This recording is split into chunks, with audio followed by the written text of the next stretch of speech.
had been driving for 12 hours straight when I saw the flickering neon sign. The Wayfarer Inn, vacancy. I hadn't planned to stop. I was trying to make it across 3 states by morning, but fatigue hit like a truck. It was one of those quiet roadside motels, wedged between trees that looked dead even in summer. The kind of place that existed off the grid. No online reviews, no website. I decided to stop and take a chance. Inside, the lobby was small, with faded wallpaper curling at the edges. A bell sat on the counter, but when I tapped it, no one came. After a minute, an older man emerged from a back room. His face was oddly expressionless, like he hadn't smiled in years. His eyes looked sunken and tired. "One night?" he asked, with a gruff voice. "Yeah, just need to sleep a bit." He handed me a key, a real key, not a card. That was a bit odd, considering it was the modern age. "Room 616, end of the hall, upstairs. Do you take card or—" "No need," he said. "We settle up in the morning." Room 616 was slightly open. The door swung slowly with a creak in its hinges. It was clean, sure, but sterile, stale air. No TV, no clock, no phone. The only modern thing in the room was a small metal safe bolted to the floor by the window. There was a paper sign on it that read, "Do not open." I thought maybe it was for valuables, but my curiosity got the best of me. It wouldn't budge. It wasn't locked, it was sealed shut. The room's only decor was a large painting of the hotel itself, surrounded by a forest. But in the painting, the windows of every room were pitch black, except one, glowing red on the top floor. I felt a cold shiver run down my spine, and everything in me yelled to get out. But I was too tired to care. My eyes were already closing. I tried to sleep. I tossed and turned, and my eyes kept pulling me back to that safe. At around 2 a.m., I heard faint tapping coming from inside it, like fingers, slow, deliberate.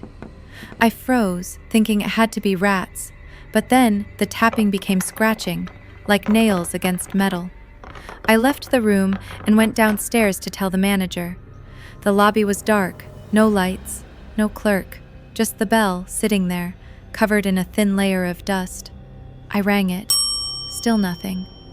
On the counter sat an open ledger, every guest name scratched out in red ink, except one, mine. Next to it, under length of stay, it read, "Until morning." I went back to my room in 616. The scratching had stopped. I stood over the safe, heart pounding. The air felt thick, oppressive. From the corner of my eye, the painting on the wall seemed to shift when I wasn't looking directly at it. The trees in the frame were moving closer to the building. The painting had changed to the outside of her room. A figure stood in front of room 616.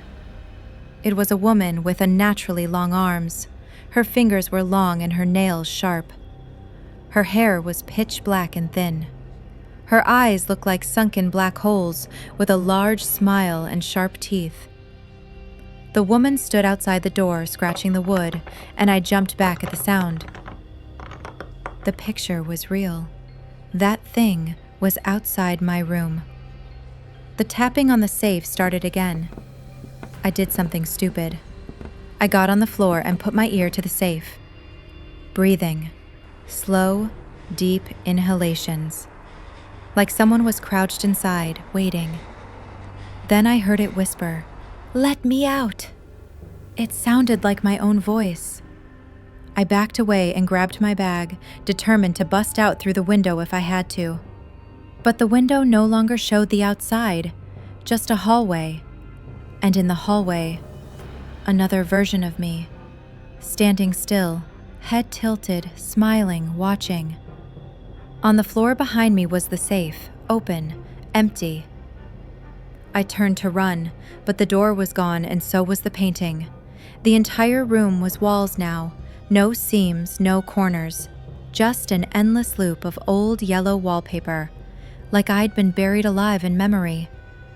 The last thing I saw was the safe, glowing faintly red like embers under ash. The latch slowly began to turn. I heard a low, growl demon-like sound. My heart was racing and pounding against my chest. And then, black. I woke up in my car, parked by the side of the highway. No sign of the motel, no Wayfarer Inn, just trees and road. I looked at my phone. No missed calls, no notifications. No time passed, but my keyring now had a rusted metal key labeled 616. And in the back seat, a painting of the Wayfarer Inn with my car parked outside the motel.